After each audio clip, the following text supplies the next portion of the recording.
John 11. A man named Lazarus was sick. He lived in Bethany with his sisters Mary and Martha. This is the Mary who later poured the expensive perfume on the Lord's feet and wiped them with her hair.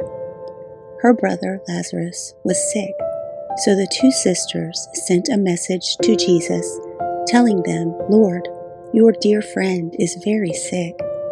But when Jesus heard about it, he said, "Lazarus' sickness will not end in death. No, it happened for the glory of God, so that the Son of God will receive glory from this." So, although Jesus loved Mary, Martha, and Lazarus, he stayed where he was for the next 2 days. Finally, he said to his disciples, "Let's go back to Judea." But his disciples objected. "Rabbi," they said, "only a few days ago the people in Judea were trying to stone you. Are you going there again?" Jesus replied, "There are 12 hours of daylight every day. During the day, people can walk safely. They can see because they have the light of this world. But at night there is danger of stumbling because they have no light." Then he said, "Our friend Lazarus has fallen asleep, but now I will go and wake him up." The disciples said, "Lord, if he is sleeping, he will soon get better." They thought Jesus meant Lazarus was simply sleeping, but Jesus meant Lazarus had died. So he told them plainly, "Lazarus is dead, and for your sakes I'm glad I wasn't there, for now you will really believe. Come, let's go see him." Thomas, nicknamed the Twin, said to his fellow disciples, "Let's go too and die with Jesus." When Jesus arrived at Bethany, he was told that Lazarus had already been in his grave for 4 days. Bethany was only a few miles down the road from Jerusalem, and many of the people had come to console Martha and Mary in their loss. When Martha got word that Jesus was coming, she went to meet him, but Mary stayed in the house. Martha said to Jesus, "Lord, if only you had been here, my brother would not have died. But even now I know that God will give you whatever you ask." Jesus told her, "Your brother will rise again." "Yes," Martha said, "he will rise when everyone else rises at the last day." Jesus told her, "I am the resurrection and the life. Anyone who believes in me will live, even after dying. Everyone who lives in me and believes me will never, ever die. Do you believe this, Martha?" "Yes, Lord," she told him. "I have always believed you are the Messiah, the Son of God, the one who has come into the world from God." Then she returned to Mary. She called Mary aside from the mourners and told her, "The teacher is here and wants to see you." So Mary immediately went to him. Jesus had stayed outside the village, at the place where Martha met him. When the people who were at the house consoling Mary saw her leave so hastily, they assumed she was going to Lazarus' grave to weep. So they followed her there. When Mary arrived and saw Jesus, she fell at his feet and said, "Lord, if only you had been here, my brother would not have died."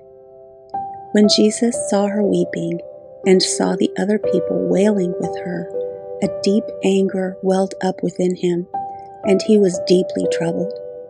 "Where have you put him?" he asked them. They told him, "Lord, come and see." Then Jesus wept. The people who were standing nearby said, "See how much he loved him." But some said, "This man healed a blind man. Couldn't he have kept Lazarus from dying?" Jesus was still angry as he arrived at the tomb, a cave with a stone rolled across its entrance. "Roll the stone aside," Jesus told them. But Martha, the dead man's sister, protested, "Lord, he has been dead for 4 days. The smell will be terrible."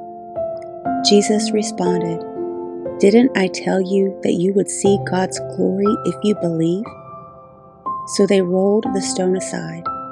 Then Jesus looked up to heaven and said, "Father, thank you for hearing me. You always hear me, but I said it out loud for the sake of all these people standing here, so that they will believe you sent me." Then Jesus shouted, "Lazarus, come out." And the dead man came out, his hands and feet bound in grave clothes, his face wrapped in a headcloth. Jesus told them, "Unwrap him and let him go." Many of the people who were with Mary believed in Jesus when they saw this happen. But some went to the Pharisees and told them what Jesus had done. Then the leading priests and Pharisees called the high council together. "What are we going to do?" they asked each other. "This man certainly performs many miraculous signs. If we allow him to go on like this, soon everyone will believe in him. Then the Roman army will come and destroy both our temple and our nation." Caiaphas, who was high priest at that time, said, "You don't know what you're talking about. You don't realize that it's better for you that one man should die for the people than for the whole nation to be destroyed." He did not say this on his own. As high priest at that time, he was led to prophesy that Jesus would die for the entire nation, and not only for that nation, but to bring together and unite all the children of God scattered around the world. So from that time on, the Jewish leaders began to plot Jesus' death. As a result, Jesus stopped his public ministry among the people and left Jerusalem. He went to a place near the wilderness, to the village of Ephraim, and stayed there with his disciples.